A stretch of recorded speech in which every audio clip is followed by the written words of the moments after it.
For those of you who don't know me, I am Russ Lefebvre. I'm the immediate past president of IEEE USA, and I'm going to introduce our speaker.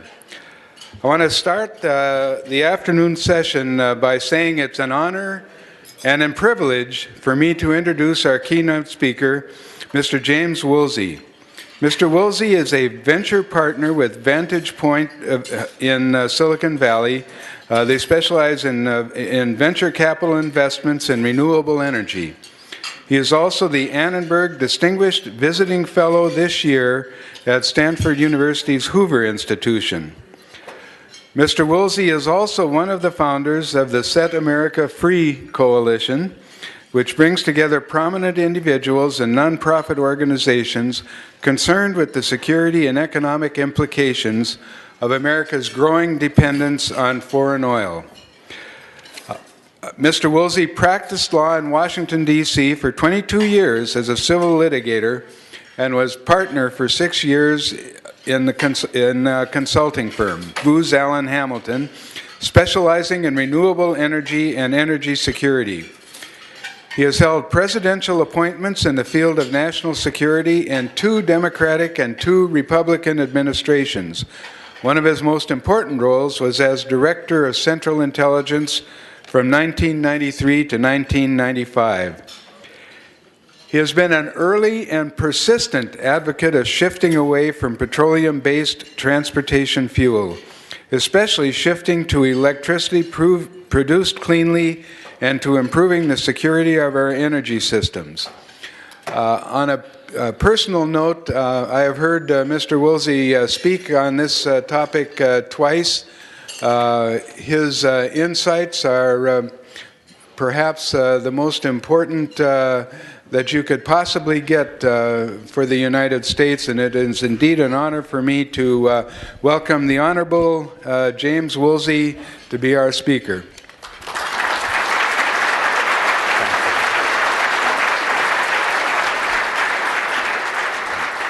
Many thanks, Russ. I was quite honored to be asked to be at this very distinguished meeting today. But to tell you the truth, since I spent 22 years as a Washington lawyer, and then I spent some time out at the CIA in the Clinton administration, so actually I'm honored to be invited into any polite company for any purpose at all.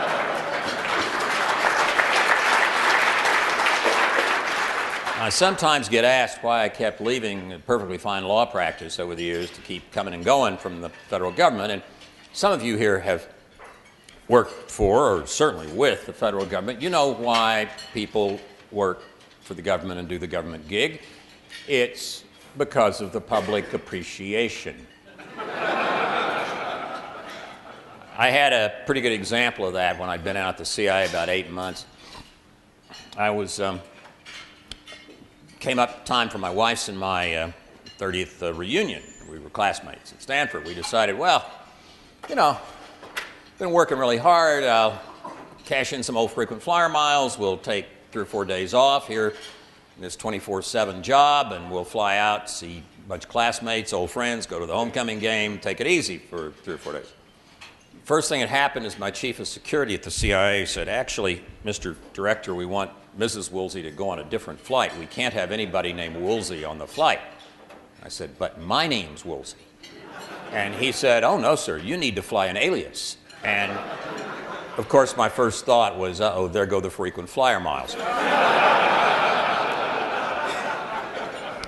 So my wife goes on a separate plane. I go out to Dulles with my 2 security men. We get on the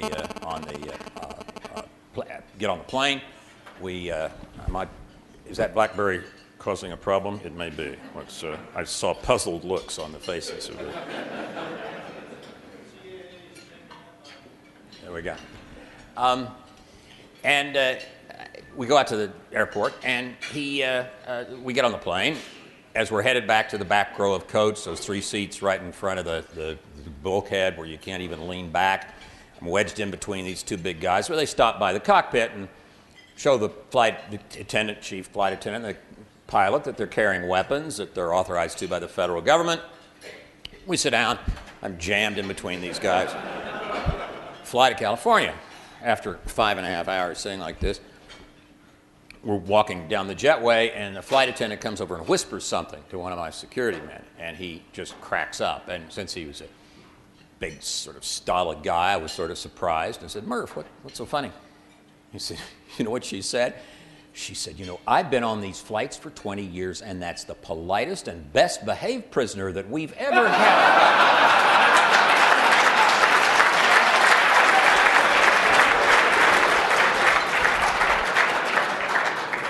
And so, like I say, that's why you do the government gigs. It's the public appreciation. Well, I want to talk with you for a few minutes, and then we'll take the rest of the time for questions and answers. I want to talk with you about a couple of aspects of problems, two types of problems for our two main energy systems in the country.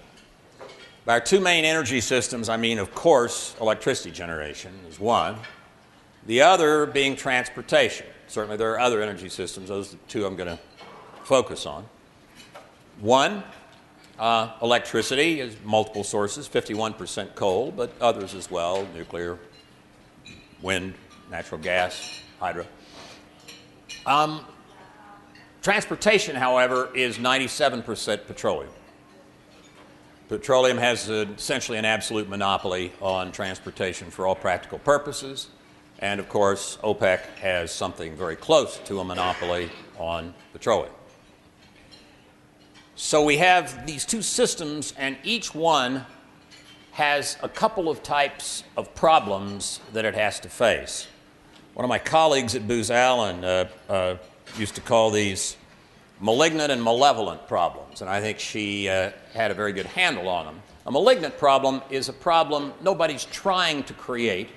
It occurs essentially because of a disturbance in a highly complex system that can lead to an unpredicted form of the metastasis in the human body, other types of the catastrophic change sometimes in other systems. Butterfly effect. Butterfly flutters its wings. Ecosphere is a complex system. Theoretically, can produce a tornado on the other side of the world. Seems a little far-fetched until you realize that in August of '03, a power line was touched by a tree branch in Cleveland, and within 9 seconds, some 8 to 80 gigawatts of power were offline, some of it for days, in the northeastern United States and eastern Canada. Billions of dollars lost to the economy, 50 million people without electricity. That's some butterfly. And we tried to deal with that after the fashion of the South Park kids on the Comedy Channel by blaming Canada. But the Canadians pointed out to us in their polite way that actually Cleveland is south of Lake Erie, not north. And we had to kind of go back a step or two and admit that it had been our tree branch and our power line. That's a pretty good example of a malignant failure in a complex energy system. We almost had one during Katrina, with Katrina's powerful winds, most powerful winds, missing the Colonial Pipeline that comes up to the East Coast by a very small margin, damaging it but not catastrophically, and so it was back in working order, relatively short order. But we could have had a similar situation with our transportation system because of the pipeline having been taken out. So we have malignant problems for both of our big major energy systems. And then we have what my colleague called malevolent problems. Malevolent problems are ones that somebody is trying to create on purpose because they are your enemy. Maybe they're just mischievous and things get out of hand, but at least it's a conscious effort to steal or damage. Start with the electricity grid. Or if I were Henny Youngman, I might say, take the electricity grid, please. Terrorists are a lot smarter than tree branches. They don't have to just deal with power lines. They can go after, for example, transformers. Utilities are very careful about transformers. They put them beside the road behind cyclone fences. And in order to make sure that the terrorist requires 2 rounds from his .45 or rifle in order to take out the 2 extremely high voltage transformers, let's say, they make it a little difficult on him by putting them only a few feet away from one another and making sure the signs point to them so that the terrorist actually has to use 2 shots, bang, in order to take down the substation. There are, of course, other very serious vulnerabilities to the grid, cyber first, I think, among them. I'd call your attention to a piece in the National Journal. It was published last May, June, called China's Cyber Militia. It's a thorough and very troubling assessment of the quasi-official, quasi-unofficial groups in China that work with the PLA, the People's Liberation Army, on things like cyber attacks. Of course, there are similar institutions in Russia. Otherwise, the distributed denial of service attacks against Georgia, if they were just being done by hackers, they wouldn't come right on the eve of the Russian invasion of Georgia. And in Kyrgyzstan, they wouldn't come right on the eve of Russia telling Kyrgyzstan to stop supplying a military base to the United States for Afghanistan, and so on.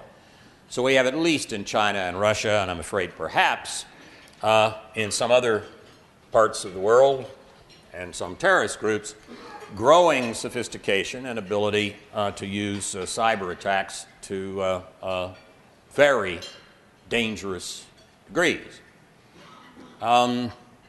Without getting into any detail, there was one such plausible attack, which for some reason the Department of Homeland Security cleared a short CNN film on about a year ago that is rebroadcast from time to time, shows how the switch needs to be thrown in order to cause the spinning machines to get out of sync and tear themselves up. There are a lot of cyber vulnerabilities to the grid, and they're getting worse. A decade, maybe 15 years ago, the control systems, the SCADA systems for a local utility probably would have been an obscure operating system, maybe designed locally, half a dozen computers on it, loyal employees, have operating controls of a system that had been designed by conservative engineers. All right, fine. You're unlikely to have the blue-collar guy who's been a loyal employee there for 25 years suddenly become a crazed cyber hacker. It's fine. But as we've gone to COTS software, as we've gone to the web, as we've gone to deregulation, as everybody's trying to sell electricity all over the country, here and there, brokers and all the rest, we have not a declining, but a substantially and rapidly growing cyber vulnerability for the grid. And it is, in my judgment anyway, one of the greatest dangers to the security of the country. Very, very poorly understood in Washington.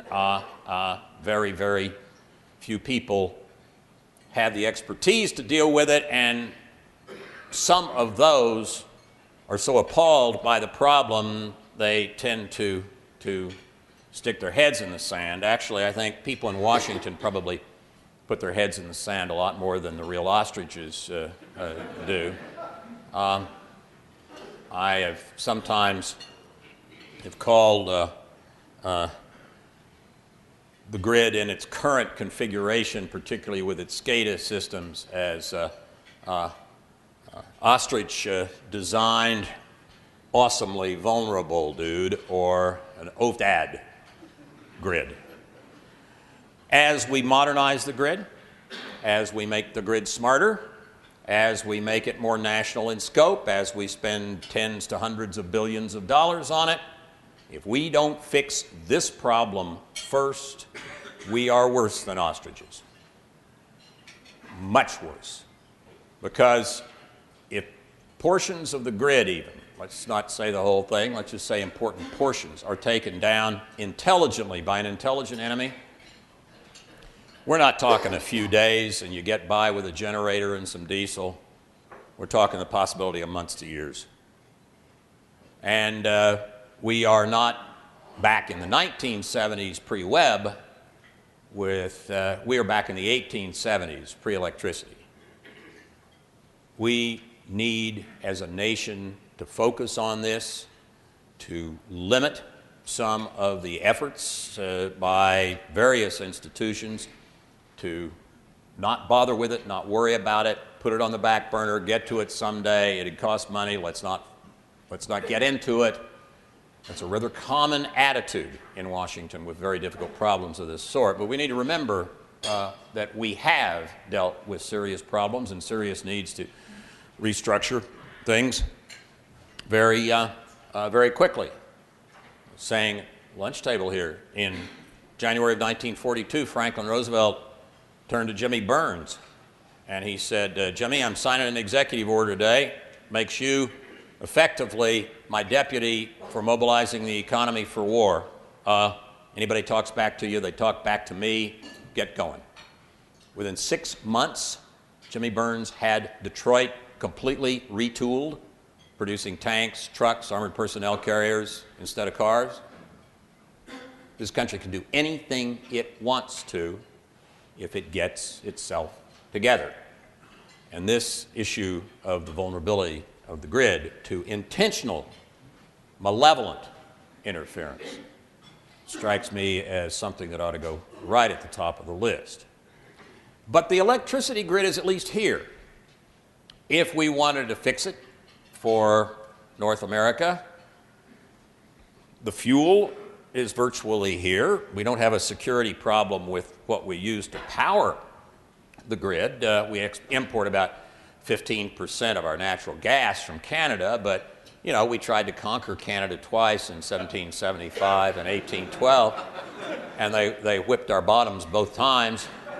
And so that's more or less over and done with. And we don't have the kind of problem with Canada, to put it mildly, that the Europeans have with Russia for gas supplies. So we don't really have a security problem in terms of fuel for the grid or imports or anything like that, but we do have this grid vulnerability problem. Now, if we wanted to send from Washington a special envoy, the president sends special envoys, he might want to send a special envoy to each of the other two major powers in North America with respect to management of electricity grids, one in Ottawa, the other ambassador, of course, would go to Austin.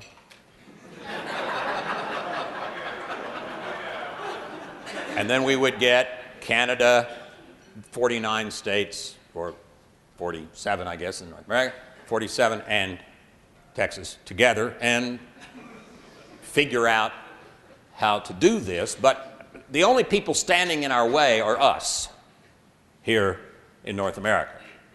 Everything is here that needs, and the technology is available. It's a matter of how balkanized our electricity system is, how much we don't want to admit problems, how much we don't want to spend the money on it, et cetera. It's a problem, as Pogo's famous line went, we have met the enemy, and he is us.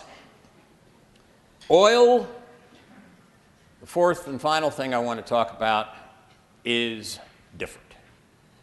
The oil supply system, the infrastructure for the production of the oil that we use for transportation, is basically not here anymore. Now, when I was growing up in Oklahoma in the 1950s, basically the Texas Railway Commission was OPEC. It set the world price for oil. And even though it was Texas, those of us in Oklahoma were reasonably happy with 25-cent a gallon gasoline, and the Texans kind of ran this fine, and a lot of people kind of got used to it being that way. Cheap oil, cheap gasoline, Texas Railway Commission ran things, fine. And much of the infrastructure was here, and we were an oil exporter. Those days are gone with the wind, completely gone with the wind. The infrastructure is largely not here anymore, except for the pipelines and some refineries in the Gulf and some American production. But in terms of our needs and what we have to rely on, of course, a huge share of the infrastructure is in the Middle East. We have several problems with our oil exporting friends. First of all, 8 of the 9 largest exporters of oil in the world are autocracies, either dictatorships or autocratic kingdoms. Seems kind of strange because only about 40 of the 192, 193 countries in the world, nearly 200 countries, only about 40 of them are autocracies of that sort. Why would that be? Only nice Norway is sort of out of place as one of the 9 largest oil exporters in the world. Why would that be? There's a professor named Paul Collier at Oxford whose work has probably been one of the main things that's given rise to Tom Friedman in the New York Times' wonderful line about this. He calls it the first law of petropolitics, that the price of oil and the path of freedom run in exactly opposite directions. Now, why would one say that? Why are 8 of the 9 largest oil exporters in the world dictatorships or autocratic kingdoms? If you have a relatively primitive governmental structure, a dictatorship, kingdom, and a huge amount of economic rent attached to a commodity comes into your control, that economic rent accrues to your benefit, and it's not like a country getting rich the way, say, South Korea and Taiwan did, which is everybody working hard, manufacturing. That tends to build up a middle class. The middle class demands economic reforms and then political reforms, and you have an evolution. This has happened in a number of countries through prosperity, essentially indirectly, toward democracy and the rule of law. Doesn't tend to happen with oil because the economic rent accrues to the benefit of the central power, and they get stronger. Sometimes you can even gauge it by the month. If you look at Putin going into Georgia last summer and his rhetoric and track it month by month for the last 6-7 months with the price of oil, he gets more withdrawn and less aggressive with about every, $15 a barrel of oil price switch. Chavez is almost the same way down in Venezuela. But generally speaking, what's important is not the month-to-month thing, it's the strategic long-run encouragement, essentially, of dictatorship, of Friedman's first law of petropolitics. So this is one problem we've got with 97% of our transportation being dominated by oil. Another problem we got is the potential for cutoffs through revolution or regime change. Saudi Arabia has some real instabilities associated with it. The second most powerful man in the kingdom is probably Prince Nayef. He is the king's brother. He's the head of the interior minister. He is a fanatic Wahhabi, the sect that dominates Saudi Arabia. What is Prince Nayef like? Prince Nayef's religious police are essentially the KGB of the country. They keep everybody in line. How do his religious police operate? Pretty good example. A few years ago, there was a fire it was either Mecca or Medina, in a girls' school. They let girls be educated a little bit in Saudi Arabia. There was a fire in the girls' school, and the little girls ran out of the school, and the first responders were called. The Saudi firefighters showed up, and the religious police, somewhat to one. The religious police did their job as they had been instructed and as they saw it. They kept the firemen away from the school because the little girls didn't have their veils on right, and they threw the little girls back into the burning school so that they wouldn't be seen without their veils being on right. That's Prince Nayef. King Abdullah is at least polite when President Bush has to go over and beg him to please, please, please increase oil output just a little bit, so we'll take the price down just a little bit. He's pleasant. He tends to say no, but he's at least friendly. And King Abdullah, to be fair, has appointed some very interesting and rather reform-minded ministers recently, but King Abdullah is in his mid-80s, and we don't know what the future is going to bring us in Saudi Arabia as well as these other parts of the Gulf, or Russia, or Venezuela, or any of the other world's oil suppliers. Then you have the fact that we are paying for both sides in the war on terrorism. The ideology of the Wahhabi sect in Saudi Arabia, close allies of the House of Saud since the 18th century, is the most virulently angry side or sect, really, within Sunni Islam anyway. It is, for all practical purposes, and its teachings are somewhere between murderous and genocidal with respect to Shiite Muslims, Jews, homosexuals, and apostates, and massively repressive of everybody else, including especially women. Those are essentially al-Qaeda's views. There's no substantive difference between the Wahhabis and al-Qaeda on their beliefs and their long-term objective of having a worldwide caliphate, a worldwide theocratic dictatorship, and so forth. Where they differ is on the question of who should be in charge in getting there.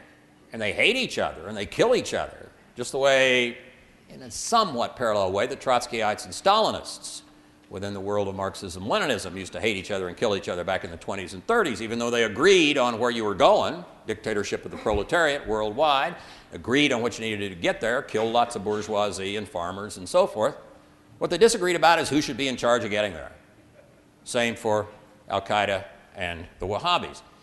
The other aspect of this is because of their income of hundreds of billions of dollars a year from oil sales, Lawrence Wright, who is the author of the book The Looming Tower, which I think is the best book about 9/11 and al-Qaeda, Wright says in there that with a little over 1% of the world's Muslims, the Saudis control approximately 90% of the world's Islamic institutions, educational institutions and others. So,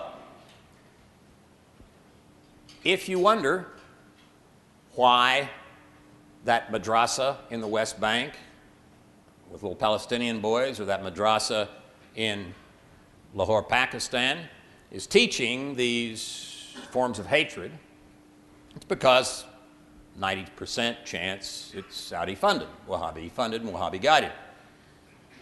Now we know the answer to the question that we probably all ask ourselves from time to time when we think about those little Palestinian or Pakistani boys and say, you know, who is paying for those little boys to be taught this hatred and to learn to be suicide bombers and so forth? Who's doing that? Answer's pretty clear. Next time you pull into a filling station, just before you get out to charge the gas, pump and charge the gas, try to do what I try to remember to do.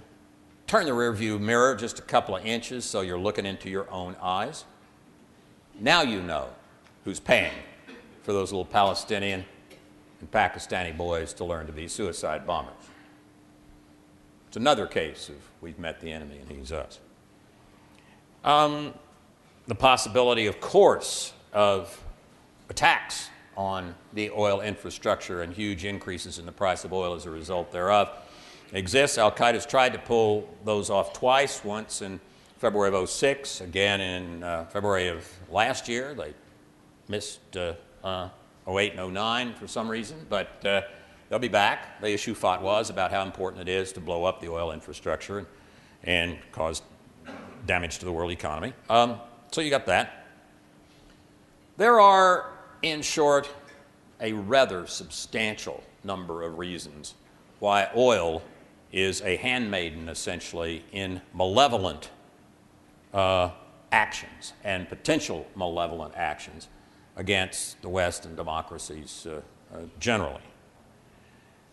Now, what can we do about any of these four sets of problems?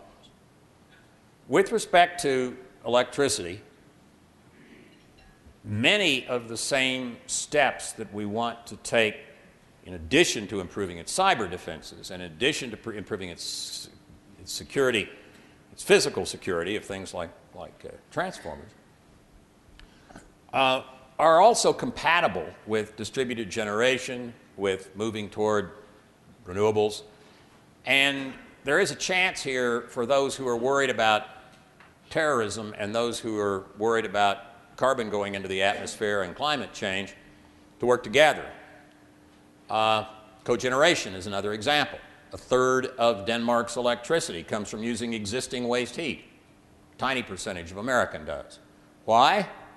Because we have these three wonderful big industries: electricity, automotive, and oil and gas, and all three are largely wedded to their 19th century business plans.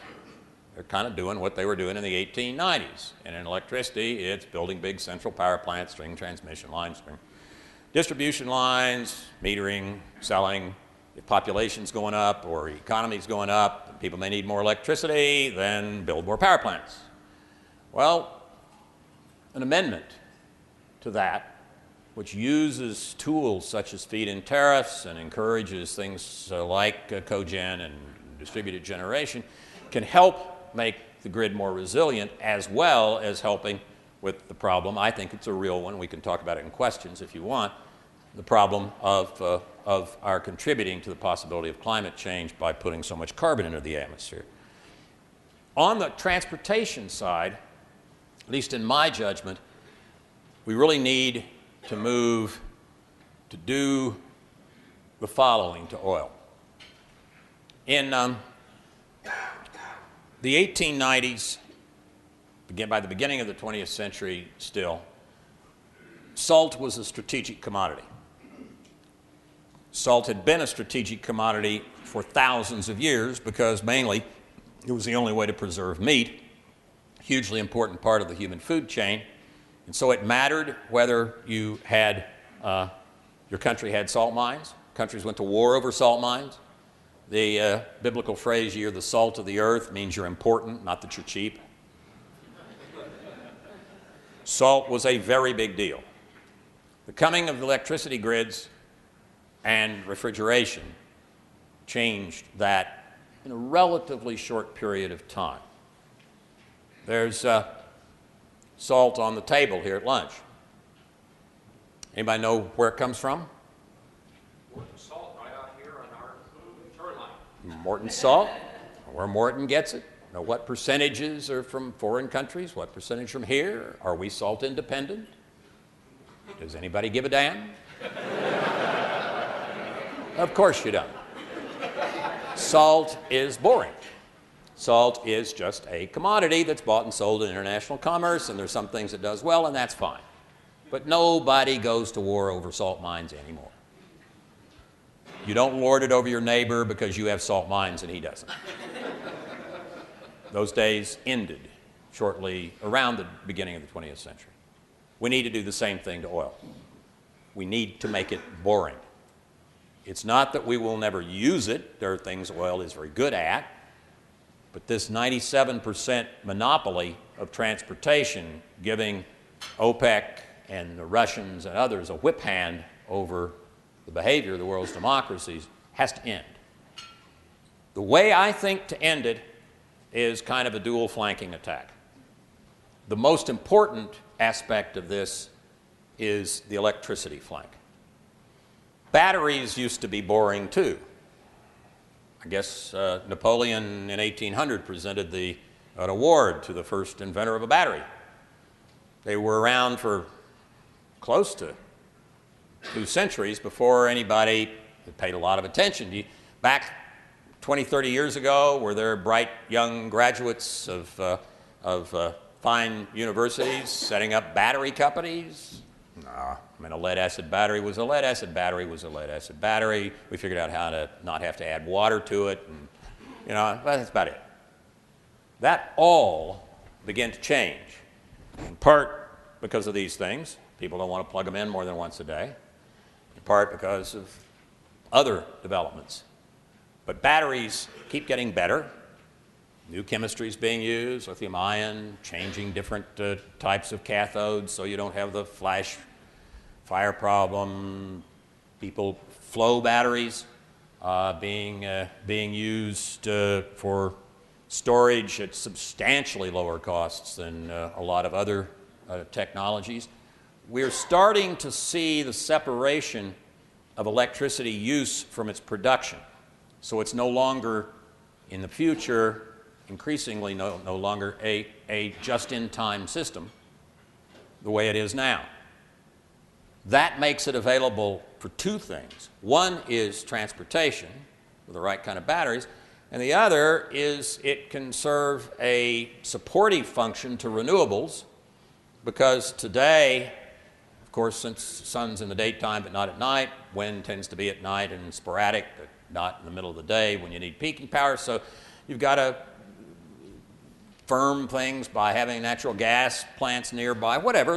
We work on renewables to do this, but if storage gets to be very inexpensive, you begin to be able to stockpile electricity for at least a short period of time, and that makes the renewables more doable and interesting. But transportation is going to be a huge change. I drive a Prius that's been converted by A123 in Boston to be a plug-in, 5 kilowatt-hour battery. It has some advantages over a hydrogen-powered car. I talked to a former very senior government official who was a big fan of hydrogen not long ago, and I said, I've been looking at the numbers, and I think if you really wanted a substantial network of hydrogen fueling stations around the country, you're talking tens to maybe hundreds of billions of dollars in infrastructure costs. He said, nah, Jim, not hundreds of billions, well over $1 trillion. Well, when I had A123 convert my Prius to be a plug-in, make it possible, as it does, for me to drive 45 miles, 45, 50 miles a day, essentially on 5 kilowatt hours of electricity, costing me 55 cents in Maryland. So I drive a little, between a penny and 2 cents a mile. When I stopped by, picked up my car, I stopped by Walmart's on the way home, and I picked up my infrastructure. My infrastructure cost me $19.95. It's 25 feet long. It's orange. Even a Washington lawyer can operate it. You take one end and plug it in the socket, and the other end, and you plug it in the car. Infrastructure's there. Very interesting. New power plants, EPRI, Natural Resource Defense Council, Pacific Northwest National Laboratories all say roughly the same thing. You could have close to 3/4 of the cars on the road be plug-in hybrids.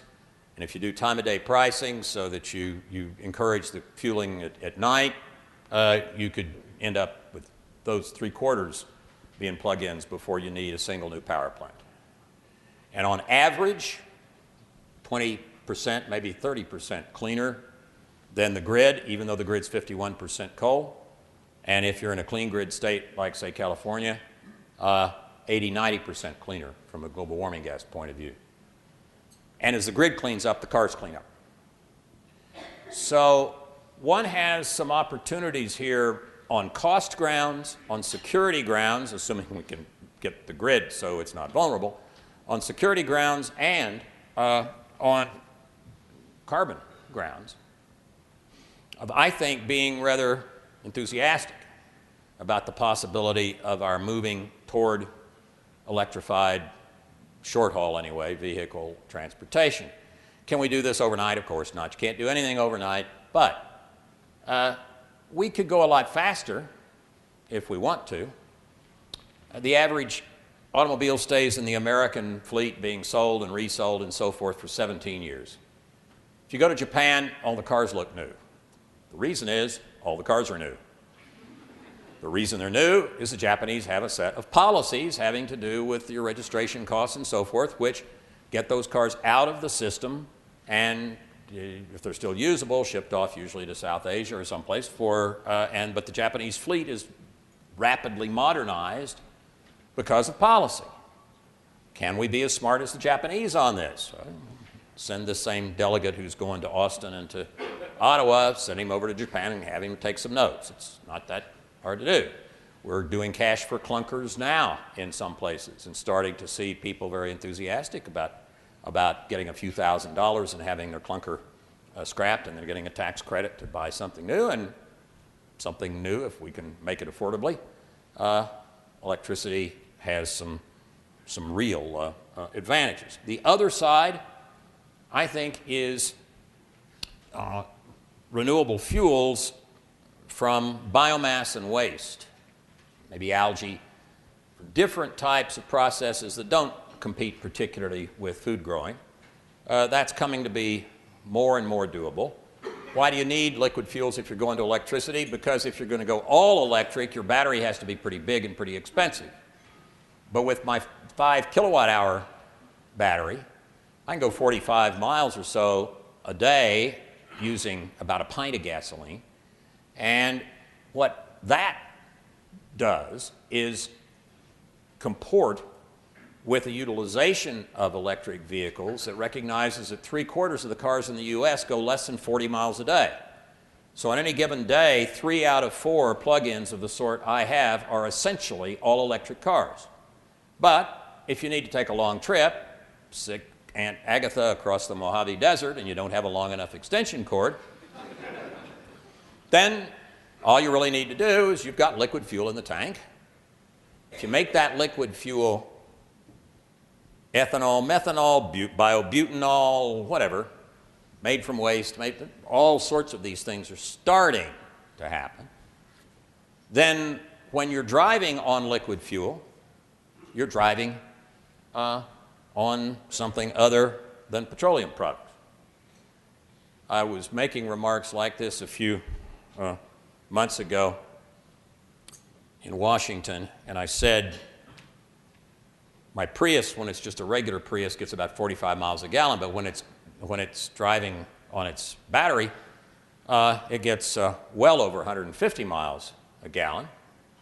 And if it were a flexible fuel vehicle, if it just had a different kind of plastic in the fuel line, I have an E85 station very near my house. I could be driving on 85% ethanol, someday maybe butanol, whatever, but nonetheless, let's say today 85% ethanol. So that would mean I'm getting way over 500 miles per gallon of gasoline, and that's with technologies on the road today. And after I made remarks, a gentleman I've known for many years, let's say he is a citizen of a country in the Middle East that sells a lot of oil. He came up afterward and said, "Jim, well over 500 miles a gallon of gasoline, you're going to destroy my country." And I said, "We don't want to destroy you, but we do think you ought to get real work." Thank you.